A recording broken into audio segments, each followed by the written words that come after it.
கும்பராசி இவங்களுக்கான cards.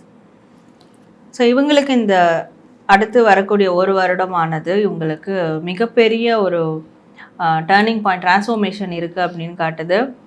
So இதில் வந்து என்னென்னா, இவங்க ஒரு பயத்தில் இருந்திருப்பாங்க. கடந்த நாட்களாக மாதங்களாக ஒரு பயத்தில், ஒரு ட்ராப்பில் இருந்திருப்பாங்க. நம்ம வந்து கொஞ்சம் சேஃப் ஜோனாக இருக்கிறது நல்லது, பெருசாக கால் எடுத்து வைக்கக்கூடாது, பெரிய விஷயங்களை ட்ரை பண்ணக்கூடாது, அப்படி ஒரு ரிஜெக்ட் ஆகிட்டா இல்லை ஃபெயிலியர் ஆகிடுச்சுன்னா என்ன பண்ணுறது, அதுக்கப்புறம் நம்ம மீண்டு வர்றது ரொம்ப கஷ்டம். அது மாதிரி ஏதோ ஒரு விதமான பய உணர்வில் இருந்திருப்பாங்க.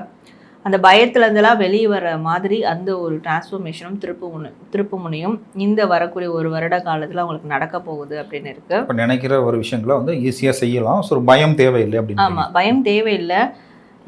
இவங்க வந்து முயற்சி எடுக்கிறாங்களோ இல்லையோ, ஆனால் இவங்களுக்கு ஒரு விஷயம் நடக்கும், எதிர்பாராத விஷயம், சம்பவம் நடக்கும். அது ஒரு டிரான்ஸ்ஃபர்மேஷனாக அமைய போகுது வரக்கூடிய ஒரு வருட காலத்தில். இதில் வந்து இவங்க ஒரு பெண்ணாக இருக்கிறாங்கன்னா இவங்களுடைய வில் பவர் என்ன, இவங்களால என்ன முடியும், இவங்களால என்ன விஷயத்தை டீல் பண்ண முடியும், அதெல்லாம் இவங்களுக்கு வந்து தெரிய வரும். இவங்க ஒரு ஆணாக இருக்காங்கன்னா இவங்க லைஃப்பில் இருக்கக்கூடிய ஒரு பெண், அம்மா ஸ்தானத்தில் இருக்கக்கூடியவங்க ஒய்ஃப். ஸோ இவங்களுடைய அட்வைஸும் சஜஷனும் அந்த ஒரு எதிர்பாராத சம்பவம் நடக்கும் போது எந்த அளவுக்கு யூஸ்ஃபுல்லாக இருக்குது அப்படின்றதையும் அவங்க தெரிஞ்சுப்பாங்க.